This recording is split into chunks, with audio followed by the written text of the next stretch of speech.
حضرت عائشہ صدیقہ رضی اللہ تعالیٰ عنہا ایک حدیث میں یہ روایت فرماتی ہیں کہ حضور نبی کریم سرور دو عالم صلی اللہ علیہ وسلم شعبان کے مہینے میں کثرت سے روزے رکھا کرتے. رمضان کی تیاری سمجھ لیجیے، اس کی مشق سمجھ لیجیے، اس کا استقبال سمجھ لیجیے.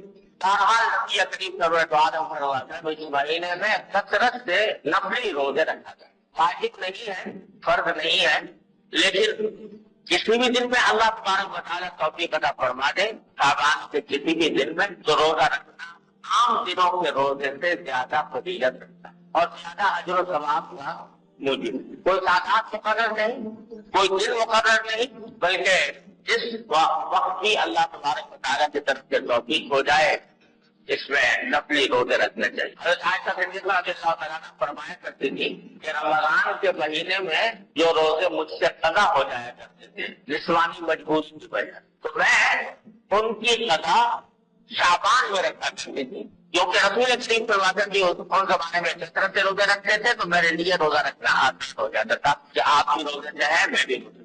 تو اس سے شعبان کے روزوں کی فضیلت معلوم ہو. البتہ ساتھ ہی رسول کریم صلی اللہ علیہ وسلم نے یہ بھی بیان فرمایا صحابہ کرام کو ہدایت دی کہ رمضان سے کچھ پہلے، ایک دن پہلے یا 2 دن پہلے روزہ نہیں رکھنا چاہیے. ایک دن پہلے یا 2 دن پہلے روزہ چھوڑ دینا چاہیے، روزہ نہیں رکھنا.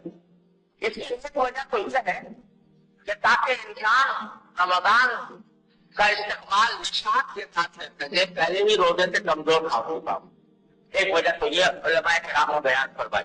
اور دوسری وجہ جو اس سے زیادہ گہری ہے وہ یہ کہ دین اتباع کا نام ہے. اللہ تبارک و تعالیٰ کے حکم کی اتباع، نبی کریم سرور دو عالم صلی اللہ علیہ وسلم کے حکم کی اتباع، یعنی اس کی پیروی، حکم ماننا، حکم پر عمل کرنا. دین اس کا نام اپنا شوق پورا کرنے کا نام نہیں اور جذبات کی تسکین کا نام نہیں، بلکہ اللہ کے جلالہ کے احکام کی پیروی کا نام ہے. اسی لیے بدعات کو ضلالت اور گمراہی قرار دیا گیا، کیونکہ بدعات جو ہوتی ہے وہ اپنے دل کے ارادے سے اپنی خواہش کے مطابق ایک چیز آگو کر لیتا ہے، اس کو دین کا سمجھ لیتا ہے، دین کے اس کو دین قرار دے دیتا ہے، وہ حکم کی اتباع نہیں ہوتا. تو اس واسطے شریعت نے یہ حکم دیا کہ رمضان سے 1-2 دن پہلے روزہ چھوڑ دو. کیوں چھوڑ دو؟ اس لیے چھوڑ دو کہ اگر 1-2 دن پہلے سے روزہ رکھنا شروع کر دو گے تو گویا تم نے اپنی طرف سے رمضان کے روزوں میں اضافہ کر دیا. اللہ تبارک و تعالیٰ نے تو تم پر 30 یا 29 روزے فرض کیے تھے، اسی کے ساتھ تم نے ملا دیا شعبان کے آخر کے 2 روزوں کو بھی. تو اب آگے رمضان کو تو رکھو گئی 29 یا 30 روزے، اور اگر شعبان کا 30واں بھی رکھ لیا اور 29واں بھی رکھ لیا اور 28واں بھی رکھ لیا تو وہ 30 نہ رہے 35 روزے ہو. یہ اپنی طرف سے اضافہ ہو، فرض کے اندر اضافہ ہو. اب شریعت اس بات کا بڑا اہتمام کرتی ہے کہ کوئی آدمی اللہ تعالیٰ کے مقرر کیے ہوئے فرائض ہوئے کوئی اضافہ بھی نہ کرے کوئی کمی بھی نہ کرے، اس لیے بنا دیا گیا. آپ نے گھروں کو بھی سنا ہوگا کہ فرمایا گیا کہ ایک طرف یہ فرمایا گیا کہ سحری جب کھاتے ہو روزے میں تو بالکل آخر وقت میں سحری کھانا زیادہ مستحب ہے، بہتر ہے. پہلے سے آدمی کھا کے بیٹھ جائے 2-3 گھنٹے پہلے سے پھر کھانا پینا چھوڑ دے، یہ پسند نہیں. کیوں پسند نہیں؟ اس لیے کہ روزہ اللہ تعالیٰ نے رکھا ہے صبح صادق سے لے کر غروب آفتاب ہے. اگر تم نے 2 گھنٹے پہلے سے کھانا چھوڑ دیا تو تم نے روزے کی مقدار میں اپنی طرف سے اضافہ کر دیا، اپنی طرف سے اضافہ کر دیا. لہذا نہیں، آخر وقت کھاؤ کیونکہ ہمارا حکم یہی ہے. اور اسی طرح افطار کے بارے میں آپ نے سنا ہوگا کہ حدیث میں رسول کریم صلی اللہ علیہ وسلم نے مستحب قرار دیا کہ افطار جلدی سے جلدی کیا جائے. جو ہی سورج غروب ہو اور اس کا یقین ہو جائے کہ سورج غروب ہو چکا، جلدی سے جلدی افطار کرو. اب دیر نہ کرو. کیوں؟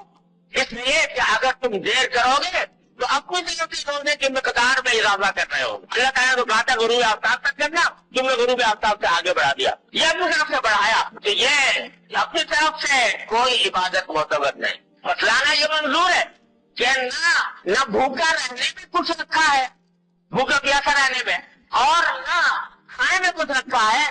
اصل چیز اللہ تبارک و تعالیٰ کے حکم کی اتباع ہے.